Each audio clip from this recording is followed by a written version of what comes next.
Marcus Wellington had built his empire from nothing. At 52, he commanded a business worth over $3 billion, with offices spanning across continents and employees numbering in the thousands. His Manhattan penthouse reflected his success: floor-to-ceiling windows overlooking Central Park, marble floors that gleamed under crystal chandeliers, and artwork worth more than most people's homes. Yet despite all his wealth, Marcus felt an emptiness that no amount of money could fill. The death of his wife Sarah 3 years ago had changed everything. She had been his anchor, the one person who reminded him of his humble beginnings in Detroit, where his mother worked 3 jobs to keep food on their table. Sarah had kept him grounded, made him remember the value of kindness and human connection. Without her, Marcus had become increasingly isolated, trusting fewer people and finding genuine relationships harder to maintain. His daily routine had become mechanical. Wake at 5, exercise in his private gym, review financial reports over breakfast, then head to his office in the Wellington Tower. He rarely spoke to anyone beyond what was necessary for business. Even his interactions with household staff were minimal: quick nods, brief instructions, nothing more. He had convinced himself this distance was necessary, that people only wanted to get close to him for his money. On this particular Tuesday morning in October, Marcus was running behind schedule. A conference call with investors in Tokyo had run longer than expected, and now he was rushing to get to an important meeting with potential partners from Switzerland. As he hurried through his penthouse, gathering documents from his study, he realized he had left his lucky pen in the bedroom, a simple black pen Sarah had given him years ago that he carried to every major business meeting. The bedroom was at the far end of the penthouse, past the main living area and through the corridor lined with photographs from his travels with Sarah. He rarely looked at those pictures anymore, they brought too much pain. But today, in his haste, he barely noticed them as he strode down the hallway. As Marcus approached the bedroom, he heard something unexpected: the soft sound of crying. He slowed his pace, confused. None of his staff should be in the private areas of the penthouse at this time. His housekeeper, Elena Rodriguez, usually finished her work in the main areas by 9, and it was now nearly 10:30. Marcus paused at the partially open bedroom door. Through the gap, he could see Elena sitting on the edge of his bed, her shoulders shaking with quiet sobs. In her hands, she held what appeared to be several bills, money from his dresser drawer where he kept cash for daily expenses. Marcus felt his chest tighten. Was she stealing from him?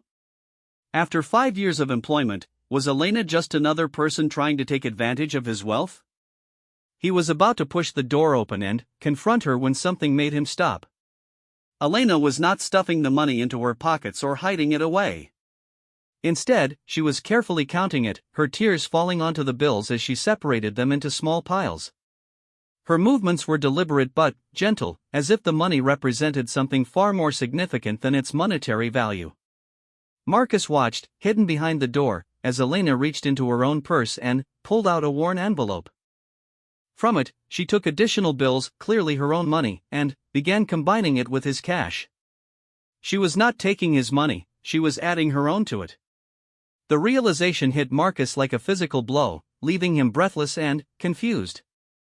Elena continued her careful work, occasionally wiping tears from her cheeks with the back of her hand. She counted and recounted, making sure each pile was exact. Marcus could see the concentration on her face, the way she bit her lower lip when she was thinking, a habit he had never noticed in their brief interactions over the years. For the first time, he was truly seeing Elena as a person, not just as someone who cleaned his home. From his hidden position, Marcus could hear Elena whispering to herself in Spanish, words he could not understand but whose emotion was unmistakable. There was desperation in her voice, mixed with determination. Whatever she was doing with this money, it meant everything to her. Elena carefully folded the combined money and placed it back in the envelope, which she then returned to her purse. She stood from the bed, smoothed the comforter where she had been sitting, and took several deep breaths to compose herself. Marcus could see her transformation as she prepared to return to her duties, straightening her uniform, wiping away the last traces of tears, and putting on the professional mask she wore each day in his home. As Elena moved toward the door, Marcus quickly stepped back, pressing himself against the wall of the corridor. His heart was racing, not from the fear of being caught, but from the weight of what he had witnessed. Elena passed by without seeing him, her footsteps echoing softly as she headed back toward the main areas of the penthouse. Marcus stood in the empty corridor for several minutes, trying to process what he had just seen. The woman who had cleaned his home, prepared his meals, and maintained his personal space for 5 years was carrying some burden so heavy that she was combining his money with her own and crying over it in private. He realized he knew virtually nothing about Elena beyond her work performance, which had always been exemplary. Slowly, Marcus entered his bedroom, looking around as if seeing it for the first time. Everything was perfectly arranged, as always. Elena's attention to detail was remarkable, from the way she folded his shirts to how she arranged his books. Everything reflected a level of care that went beyond mere professional duty. How had he never noticed this before? He walked to his dresser and opened the drawer where he kept his cash. The money was still there, but now he saw it differently. Elena could have easily taken any amount without him noticing. He rarely counted it, often forgetting how much was there in the first place. The fact that she had not only avoided taking any but had actually added her own money to it suggested something was happening that he could not understand. Marcus sat heavily in the chair by his bedroom window, the same chair where Sarah used to sit while brushing her hair each morning. He had not sat there since her death, but now he found himself drawn to it, as if Sarah's presence might help him understand what he had just witnessed. The morning light streamed through the window, illuminating dust particles that danced in the air, dust that Elena would carefully clean away later, as she did every day. For the first time in years, Marcus found himself thinking about someone other than Sarah or himself. Elena had been a constant presence in his life, arriving each morning with a quiet "Good morning, Mr. Wellington," and leaving each evening with a soft "Have a good night." She had never asked for anything beyond her salary, never complained about long hours or difficult tasks, never seemed to want anything from him other than to do her job well. Now Marcus realized how little he had given her in return. He had never asked about her life, her family, her dreams, or her struggles. He had treated her as an extension of his home's systems, like the climate control or security system, necessary but not requiring personal attention. The shame of this realization settled in his stomach like a heavy stone. Marcus thought about the envelope Elena had returned to her purse. What could require such careful combination of money? Medical bills? Family emergency? Educational expenses? The possibilities ran through his mind, each one making him feel worse about his years of indifference to the person who had taken such careful care of his personal world. He remembered how Sarah used to interact with their household staff at their previous home. She knew everyone's names, their children's names, their birthdays. She would ask about their families, celebrate their achievements, and offer help during difficult times. Sarah had always insisted that their home should be a place where everyone felt valued and respected, regardless of their role. After Sarah's death, Marcus had deliberately distanced himself from such personal connections. It had seemed easier to maintain professional boundaries, to avoid the complications of human emotion and need. But now he wondered if, in protecting himself from potential pain, he had become someone he never intended to be, someone who could employ a person for years without truly seeing them. The sound of his phone buzzing brought Marcus back to the present moment. Multiple missed calls and text messages reminded him of the Swiss meeting he was supposed to attend. But, for the first time in years, a business meeting seemed less important than something happening in his own home. He looked at the messages without really reading them, his mind still occupied with the image of Elena's tears falling onto the money. Marcus rose from Sarah's chair and walked to his study, where he kept detailed records of all household expenses and staff information. He pulled Elena's employment file, surprised by how thin it was. Her application from 5 years ago, references from previous employers, tax information, and periodic performance reviews, all positive, but all strictly professional. No personal details, no emergency contacts beyond a basic phone number, no insights into who Elena Rodriguez really was beyond her work. The employment application showed her address in Queens, a phone number, and previous experience in housekeeping for wealthy families. Her references described her as reliable, trustworthy, and hardworking. But Marcus realized this told him nothing about Elena as a person. Did she have children? Was she married? What had brought her to domestic work? What were her hopes and fears? Marcus found himself studying Elena's handwriting on the original application. It was careful and precise, much like her work. In the section asking about personal goals, she had written simply, to provide excellent service and support my family. Even 5 years ago, family had been her priority, yet Marcus had never once asked about this family she was working to support. The morning was slipping away, but Marcus could not bring himself to leave for his meeting. Something fundamental had shifted in his understanding, not just of Elena, but of himself. For 3 years since Sarah's death, he had focused entirely on maintaining his business empire while allowing his personal world to become sterile and disconnected. He had convinced himself this was strength, but now he wondered if it was actually a form of cowardice. Marcus walked to the window of his study, looking out at the city below. Millions of people going about their daily lives, each carrying their own struggles and dreams. For too long, he had positioned himself above this human complexity, viewing relationships as potential liabilities rather than sources of meaning. Sarah would have been disappointed in who he had become. The image of Elena combining her money with his haunted Marcus. Whatever crisis she was facing, she was handling it alone, without asking for help from someone who could easily provide it. Her pride and independence were admirable, but they also highlighted how completely Marcus had failed to create an environment where someone in need would feel comfortable seeking assistance. Marcus made a decision that would have seemed impossible just hours earlier. He was going to learn who Elena Rodriguez really was, and he was going to find out what was causing her such distress. Not as a wealthy employer looking down on a struggling employee, but as one human being reaching out to another. For the first time since Sarah's death, Marcus felt a purpose beyond business success calling to him. As he prepared to begin this journey of discovery, Marcus felt both nervous and hopeful. He had no idea what he might learn about Elena, or how she might react to his sudden interest in her personal life. But he knew he could no longer continue living in the isolated bubble he had created for himself. The tears he had witnessed were calling him back to his humanity, back to the values Sarah had always embodied. The Swiss meeting would have to wait. Today, Marcus Wellington was going to begin the most important investigation of his life, not into market trends or investment opportunities, but into the heart of the person who had been quietly caring for his world while he remained oblivious to hers.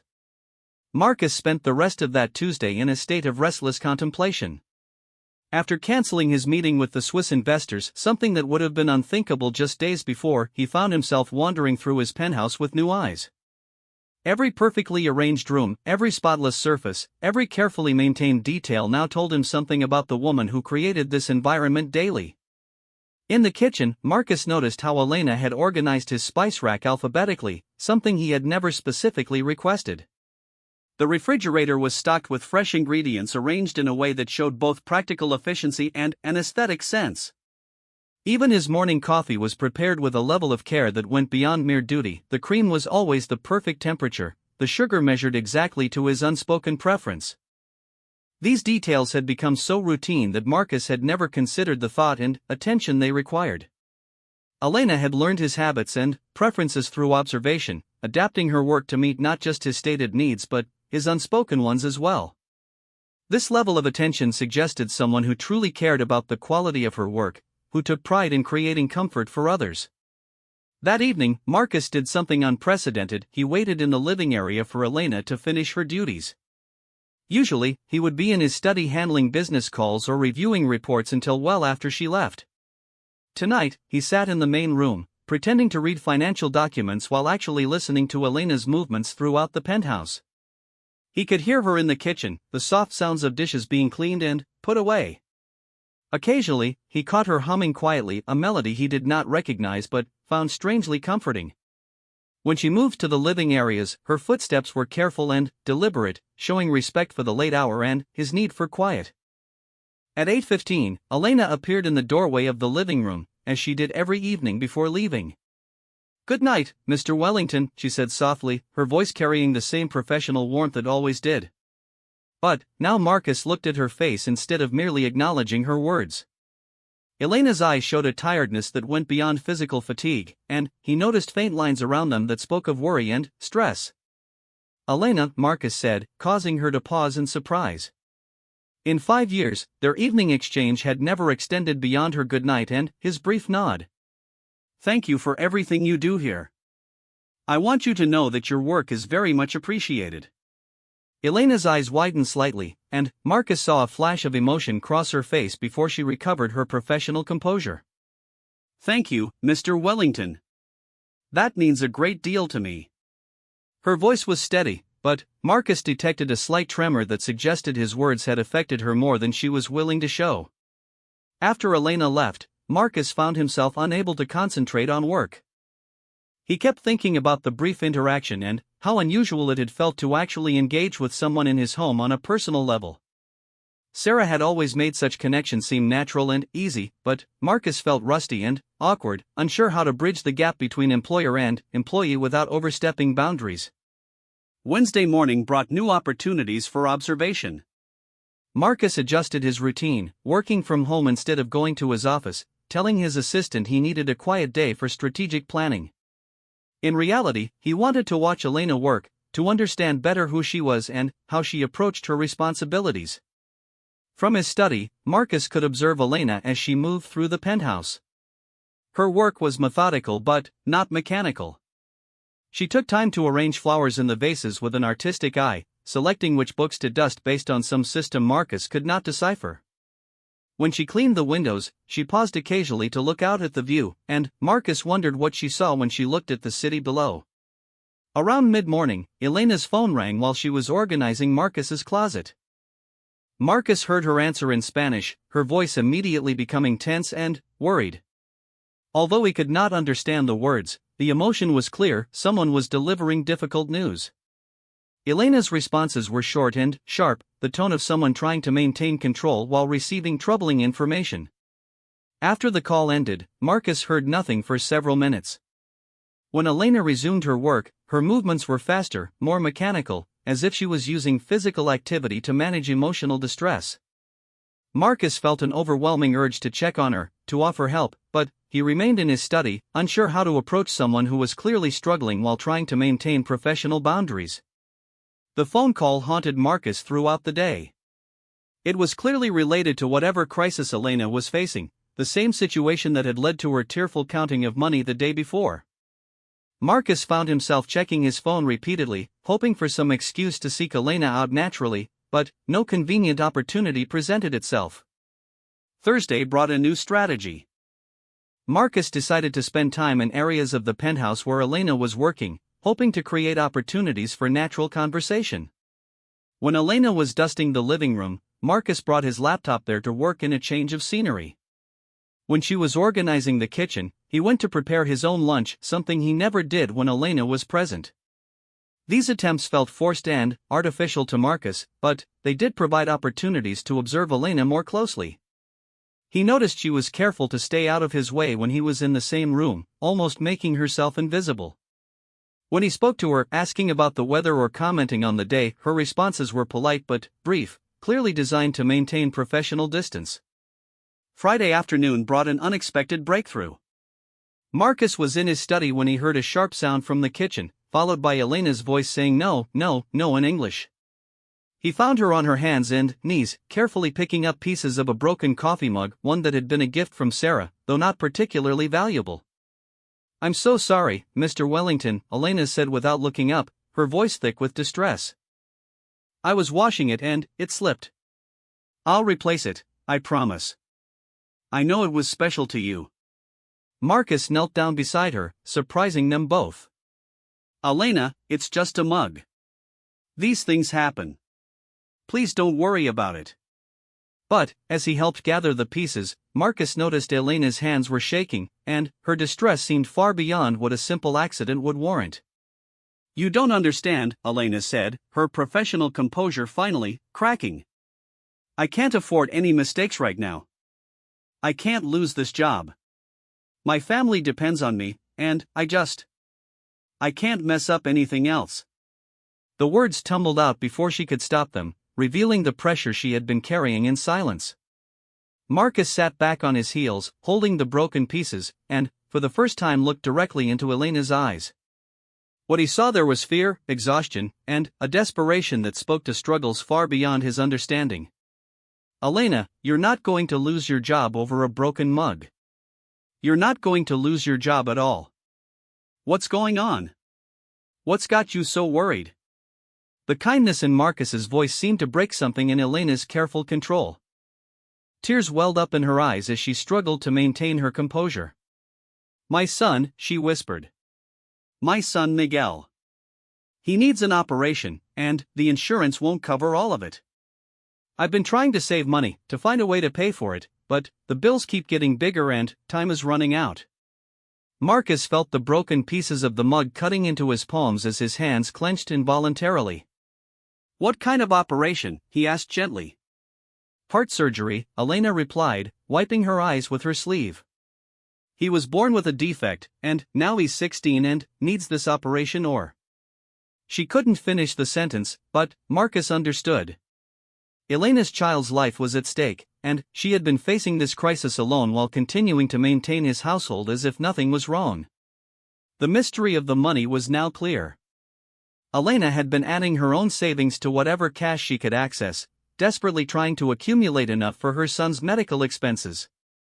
The phone calls, the stress, the tears, everything now made sense in the most heartbreaking way possible. How much do you need? Marcus asked, his voice steady despite the emotion churning in his chest. Elena shook her head quickly. No, Mr. Wellington. I wasn't telling you to ask for money. I would never. I just need to keep working, to save more. Maybe I can find a second job, or... Elena, Marcus interrupted gently. How much do you need for Miguel's surgery? Elena looked at him with a mixture of hope and fear, as if afraid to believe he was serious. The total cost is $85,000. I have $30,000 saved, and I've been trying to raise the rest, but the doctors say he needs the surgery within the next 2 months or it might be too late. Marcus felt his heart break for this woman who had been carrying such a burden while continuing to care for his needs with unwavering dedication. $85,000, for Marcus, it was less than he spent on wine in a year. For Elena, it was an impossible mountain to climb while racing against time to save her child's life. Why didn't you tell me? Marcus asked, though he already knew the answer. He had never created an environment where Elena would feel comfortable sharing personal problems. He had maintained such strict professional boundaries that Elena probably viewed him as someone who would see her crisis as a distraction from her duties rather than as a human being in need of help. You pay me to take care of your home, not to burden you with my problems, Elena replied, echoing Marcus's fears about his own character. Besides, you've always been very private. I didn't think. Marcus stood up, still holding the broken pieces of the mug, and made a decision that felt both completely natural and utterly life-changing. Elena, I want you to bring me all the information about Miguel's surgery, the hospital, the doctors, the costs, everything. And I want you to tell me about your son. I want to understand what we're dealing with. Elena stared at him in shock. We? Yes, we, Marcus said firmly. You've been taking care of me for 5 years. Now let me take care of this problem. No 16-year-old should be waiting for heart surgery because of money, and no mother should face that alone. Elena began crying again, but these were different tears, tears of relief and overwhelming gratitude. Mr. Wellington, I don't know what to say. This is more kindness than I ever expected. Marcus helped Elena to her feet, his mind already working on the practical aspects of the situation. First, let's get this cleaned up. Then, I want you to call the hospital and schedule a meeting with Miguel's doctors. We're going to make sure your son gets the care he needs. As they cleaned up the broken mug together, Marcus realized this moment marked the beginning of a transformation he had not anticipated. For 3 years, he had been focused on protecting himself from emotional involvement. Now he was voluntarily stepping into someone else's crisis, and it felt like the first truly important thing he had done since Sarah's death. Elena's gratitude was overwhelming, but Marcus found himself feeling grateful as well. Elena had given him something precious without knowing it, a chance to matter in someone's life beyond business transactions, an opportunity to use his resources for something that truly mattered. For the first time in years, Marcus felt connected to a purpose larger than himself. The weekend ahead would bring new challenges as Marcus learned more about Miguel's condition and Elena's family situation. But, as Friday evening approached, Marcus felt an energy and sense of purpose he had not experienced since Sarah's death. He was about to discover that helping Elena would change not just her life, but his own in ways he could never have imagined. Saturday morning found Marcus in unfamiliar territory, the cardiac unit of Presbyterian Hospital. He had arrived early for his meeting with Elena and Miguel's medical team, wanting time to understand the environment where Elena had been spending so many anxious hours.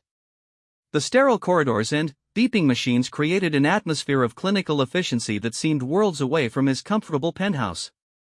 Marcus had spent Friday evening reviewing the medical documents Elena had provided. Miguel Rodriguez was born with a complex congenital heart defect called hypoplastic left heart syndrome. He had already undergone 2 major surgeries as a child, but now needed a final operation to complete his treatment. Without it, his heart would eventually fail.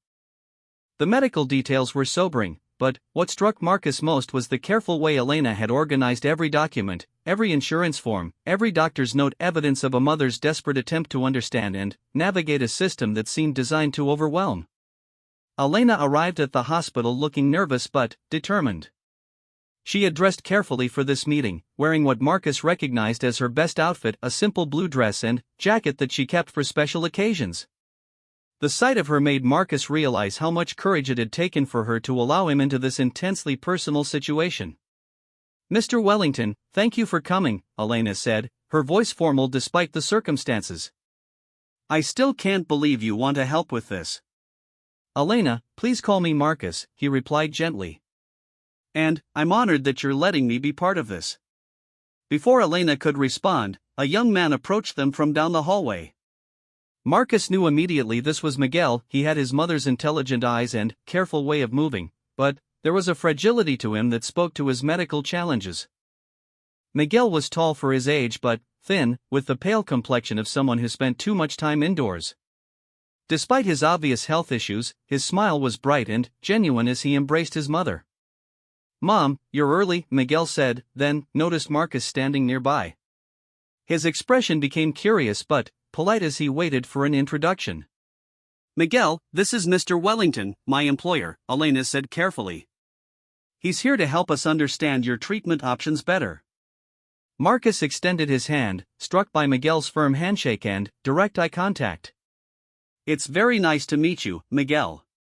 Your mother talks about you all the time." This was not entirely true. Elena had revealed very little about her personal life until recently, but Marcus sensed the young man needed to feel valued and important. "She does?" Miguel looked surprised, then pleased. "Mom doesn't usually talk about me at work. She says she has to keep her professional life separate." This comment gave Marcus insight into Elena's character and the pressure she felt to maintain boundaries between her personal struggles and her professional responsibilities. He wondered how many other employees in similar situations suffered in silence, afraid that revealing personal problems would jeopardize their employment. Dr. Rebecca Chen, Miguel's cardiologist, joined them in the family conference room. She was a woman in her 40s with kind eyes and an air of competent authority that immediately inspired confidence. After introductions, Dr. Chen launched into a detailed explanation of Miguel's condition and the proposed surgery. "Miguel has done remarkably well considering the complexity of his birth defect," Dr. Chen began, pulling up images on her computer screen. The previous surgeries successfully redirected blood flow around the underdeveloped left side of his heart, but now we need to complete what we call the Fontan circulation. This final surgery will connect his inferior vena cava directly to his pulmonary arteries, essentially making his single ventricle more efficient. Marcus listened intently, asking questions about success rates, recovery time, and long-term outcomes. What impressed him was Miguel's engagement with the discussion. The teenager clearly understood his condition and was an active participant in decisions about his care. Despite facing life-threatening surgery, Miguel showed a maturity and courage that Marcus found deeply moving.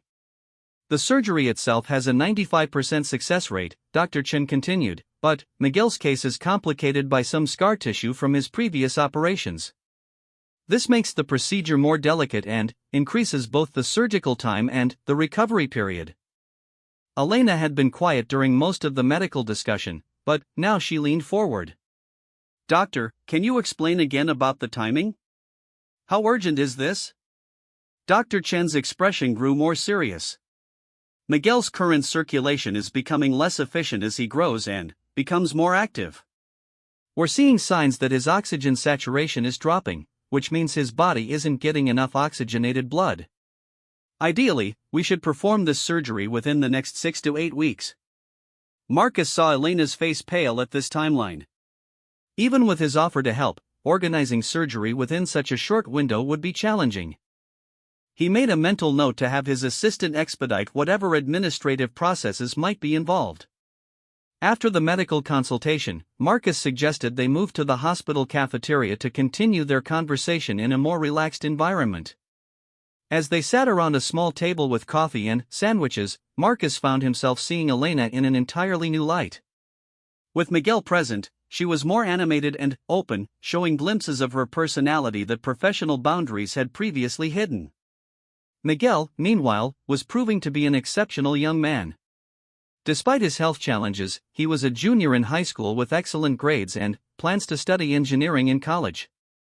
He spoke passionately about robotics and computer programming, subjects he had pursued despite missing significant school time for medical appointments.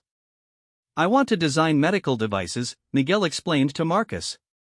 "Being a patient has shown me how technology can help people, but also where it could be better. Some of the equipment they use is really old-fashioned, and I think there are ways to make things more comfortable for patients." Marcus was struck by Miguel's ability to transform his own suffering into motivation to help others. Here was a teenager facing major surgery who was already planning how to improve the experience for future patients. The maturity and compassion Miguel displayed reminded Marcus of Sarah, who had always looked for ways to turn challenges into opportunities to serve others.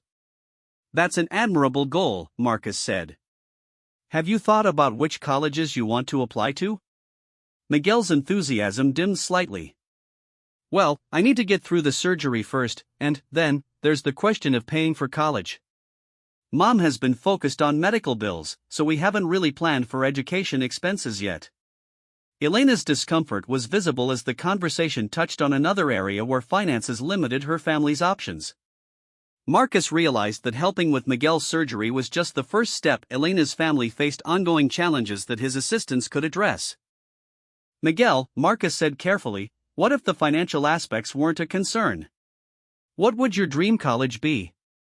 Miguel's eyes lit up as he described his interest in MIT's biomedical engineering program, but then, reality reasserted itself. "It's probably not realistic. Even with financial aid, schools like that are expensive, and, with my medical history, I don't know if I'll be competitive for scholarships." Marcus felt a familiar anger rising, not at Miguel or Elena, but at a system that made a brilliant young man doubt his potential because of circumstances beyond his control. Miguel's medical condition had already limited his opportunities in countless ways. It should not also prevent him from pursuing his educational dreams. The afternoon conversation revealed the full scope of Elena's situation.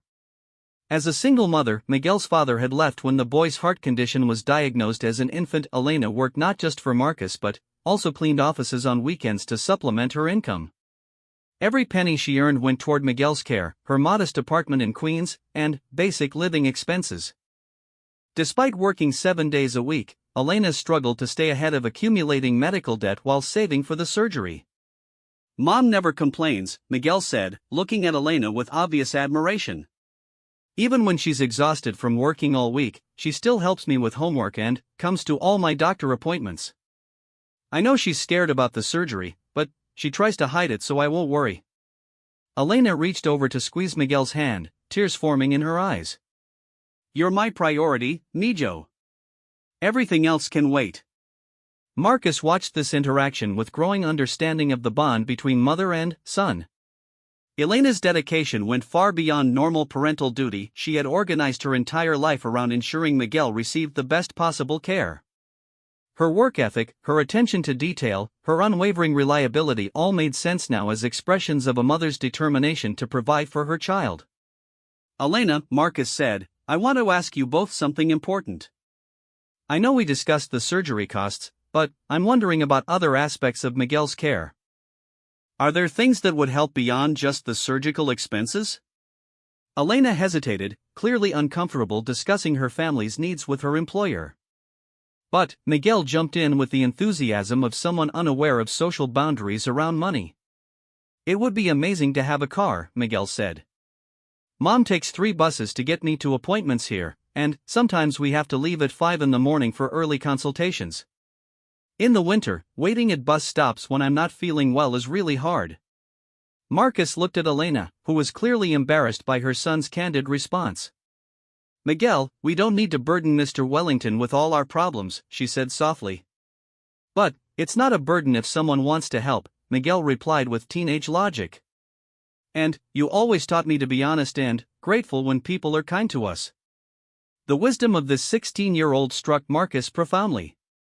Miguel understood something that Marcus was just learning, that allowing others to help is sometimes the greatest gift you can give them. Elena's fierce independence was admirable, but it also prevented others from experiencing the joy of making a meaningful difference in someone's life. As the afternoon wore on, Marcus found himself completely absorbed in Elena and Miguel's story. Their challenges were overwhelming, but their strength and love for each other was inspiring. Miguel's optimism despite his medical condition, Elena's tireless dedication despite exhaustion, their mutual support despite limited resources, these were qualities Marcus had lost touch with in his isolated world of wealth and corporate success. Walking back through the hospital corridors at the end of the day, Marcus felt changed by the experience. Meeting Miguel had transformed this from an abstract charitable gesture into something deeply personal. This was not just about writing a check to solve a problem. It was about connecting with people whose courage and determination put his own challenges into perspective. Elena waited until Miguel went ahead to get something from a vending machine before speaking privately to Marcus. I don't know how to thank you for today. Having you here, listening to the doctors, caring about Miguel's dreams, it means more than I can express. Elena, I should be thanking you, Marcus replied. Meeting Miguel, seeing your family's strength, understanding what you've been dealing with while still taking such good care of my home, it's shown me something important about what really matters in life. As they left the hospital together, Marcus was already planning the next steps. The surgery would be scheduled and paid for immediately, but that was just the beginning. Miguel would get his surgery, but he would also get the opportunity to pursue his educational dreams. Elena would get financial security, but, more importantly, she would get the support system she had been missing. For the first time since Sarah's death, Marcus felt connected to something larger than himself. Elena and Miguel had given him an unexpected gift, the chance to use his resources in service of something that truly mattered, the opportunity to be part of a family's journey toward hope and healing. The billionaire who had entered the room focused only on financial success was leaving it focused on human connections that money could never buy.